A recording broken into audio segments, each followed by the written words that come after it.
But you know, if you have a statue and an exact replica of it, then they have the exact same shape, right? So although this is a particular statue, this is not a particular statue, but the shape they have can be something like a more abstract type of entity. That is, you know, they share the same shape, right? Maybe I didn't understand your question, but yeah, I think that's right. And that's by, you know, right. So you could have two identical statues. Not numerically identical. Right? No, qualitatively identical statues.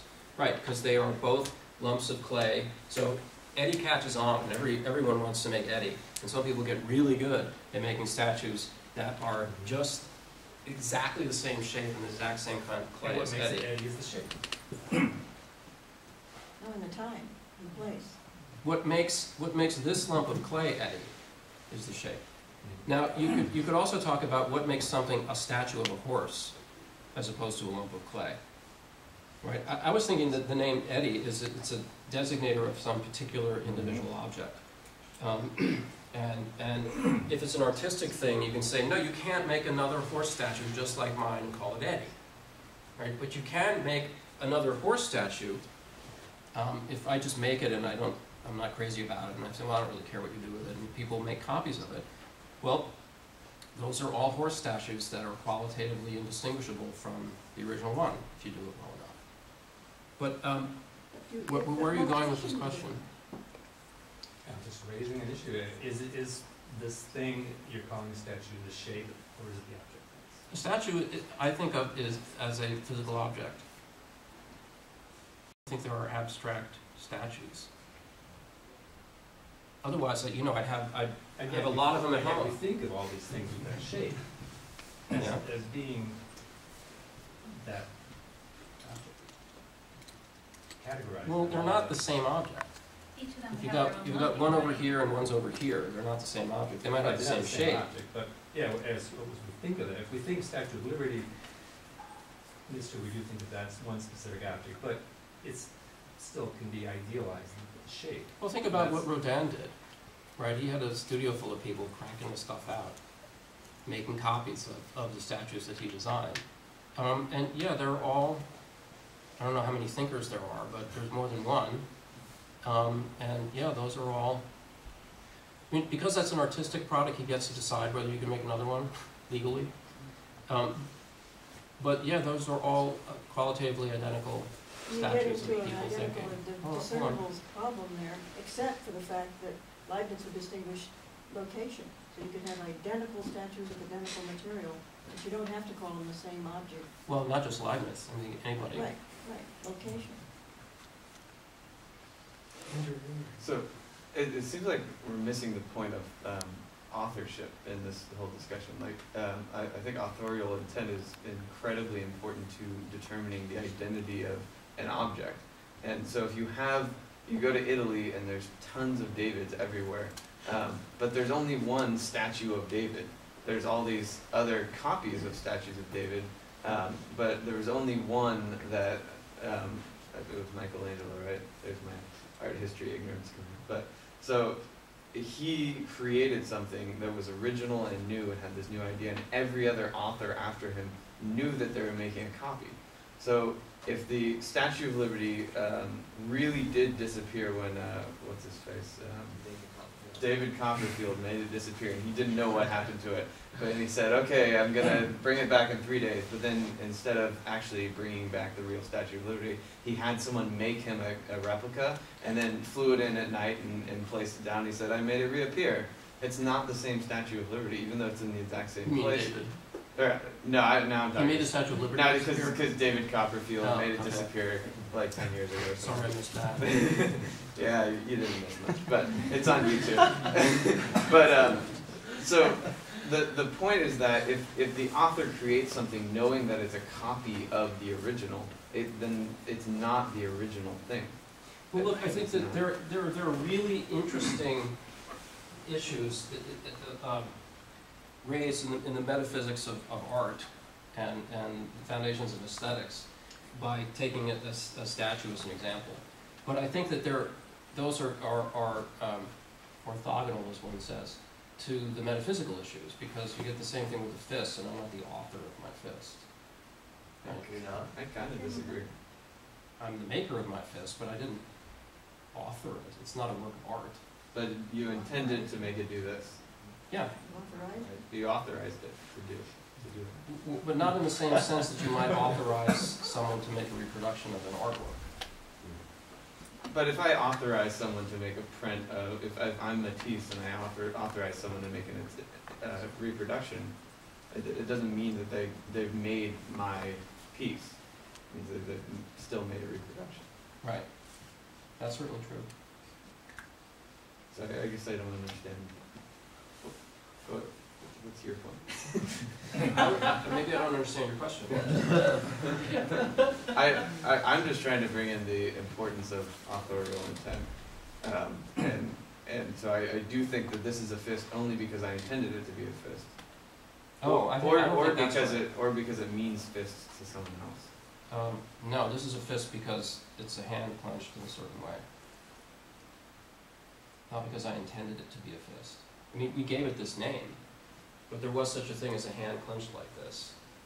But we wouldn't bother to give it a name, except that the intentions behind it are very important to us. It's an object we want to keep track of, right? Right. I could give a name to me when I'm like that, but why? So the Is intent this- really did. You know, if I did it all the time, you could say, oh, it's Pitt's tick. And you might give me a name. You might say, oh, there's Ticky. Ticky's back. Right? But if it's a once in a while thing or not especially important, you won't single it out and come up with a special term So for the it. authorial intent of the fist really is what's important to you. I wouldn't call it authorial, though. The intent. I have a question. Yeah, I just kind of wanted to piggyback on what Harold was saying. Wouldn't each statue, each eddy per se, have its own lumpy? And each eddy would be its own phase of that lumpy. Mhm. So each eddy would not be the same because of the individual phase of their personal lumpy. Right. Different lumpies would individuate to different eddies.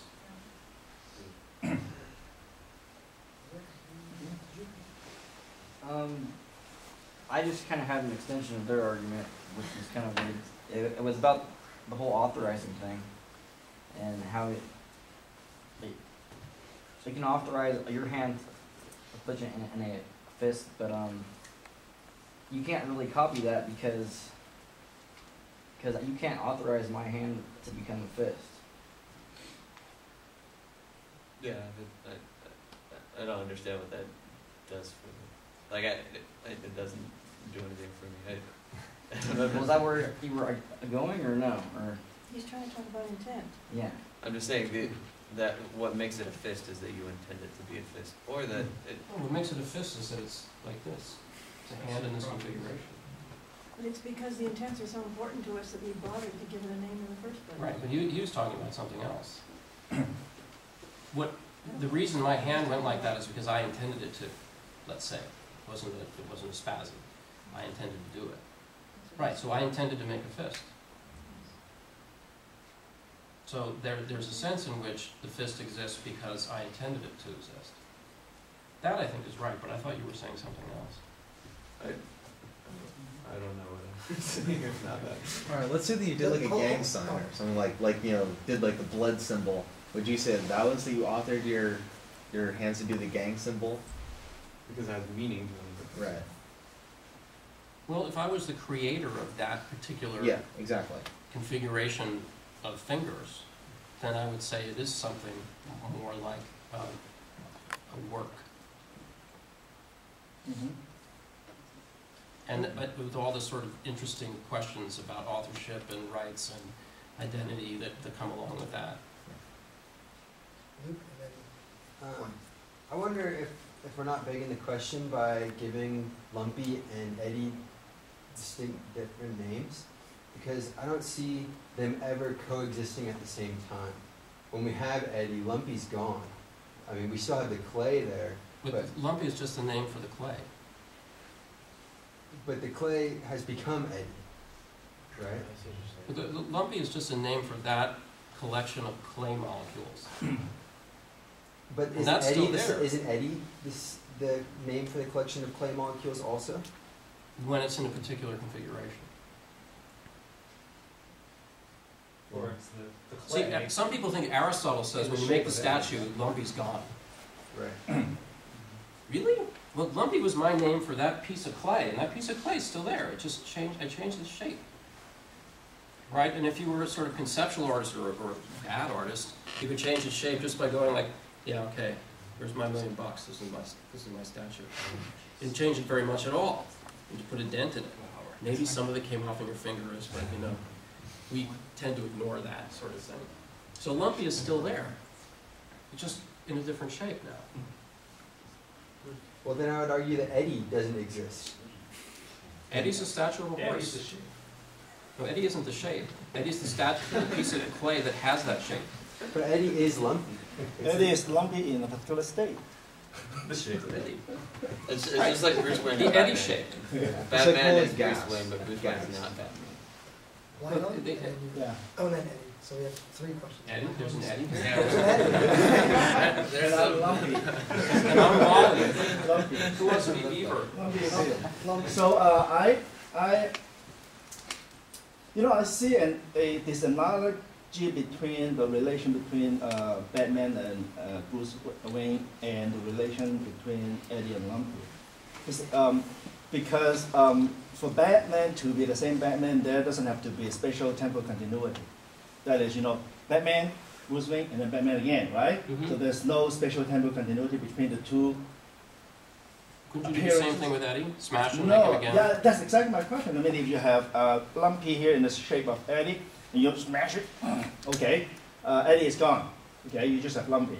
And then you just You rebuild it. think, no, I shouldn't have done that. I really like that. So you do it again. Is it the same? Why not? I don't think so, It's right? the same lump of clay with the same It's shape. the same lump of clay, but it's not Eddie anymore. It's Why Eddie not? too. It's Eddie too. It's not Eddie anymore. That's the same statue. I don't have that intuition, but I don't know how to argue. No, let's just I say think it's a that- piece of art. So Picasso or whoever, Picasso did this too, right? I don't know. He was an artist, right? Yeah, it was Not just He painting. probably Not just did painting. stuff. No, he did So, stuff. okay. So he did this, and then I spent a lot of money purchasing it. Now someone smacked it, and Picasso said, "Don't worry, I'll do it again." And I would say that's a different piece of art. Well, let's say Because he's someone using comes some along material to redo it. and wax one of the arms off the Phi Sigma Tau, which I think is what happened, or maybe it was a toe, and then they glue it back on. New statue? Yeah, but that's different, right? Because the Different. whole statue was gone. It's Why does just that a make a lump of difference? clay anymore. It's not the statue anymore, it's just a lump of clay, and then he reshaped it to look exactly like the previous one. And I would say that's not the same as the previous one. Yeah, I don't know how to argue against it, but my intuition is saying, no, it's Eddie again, he's back. But can we just include, Joe, can you? But I don't know how to argue for it. Okay. We have We have Professor, different intuitions. we have another Yeah. Professor Wong, can you weigh in? I think my intuition, I mean, the case that I'm going to give is not perfect, but it kind of, I think, is on the side of Professor Pitt. So, sometimes, like my friend and I, we took apart his car, and it was in pieces, right? He just wanted to figure out what was wrong with it, and he cleaned it, and then he put it back together. But my intuition tells me that's not a new car that he has, it's just the same car from the very beginning, right? Now, of course, the parts are Yeah, I the would same. agree with you. Right. But I just think in the case of the lump of clay, it's different because like a watch or a car, you have discrete, clear parts. Okay, you can Well, so count. what if you took Eddie apart? You removed his tail and his head, then his little hooves and his And you legs, glue and it back. you scattered them around. The clay's still wet. Okay, so and then you say, okay, enough. Wartime atrocity play with Eddie, and you decide to put them back together. Same statue? Wasn't a statue in the middle. It was a pile of horse parts. Well, I actually I think that's a good example. spatial temporal continuity is not required for identity. I believe that. But I'm just thinking So that's still in the the statue? case of a piece of art, it may be different. That's my intuition.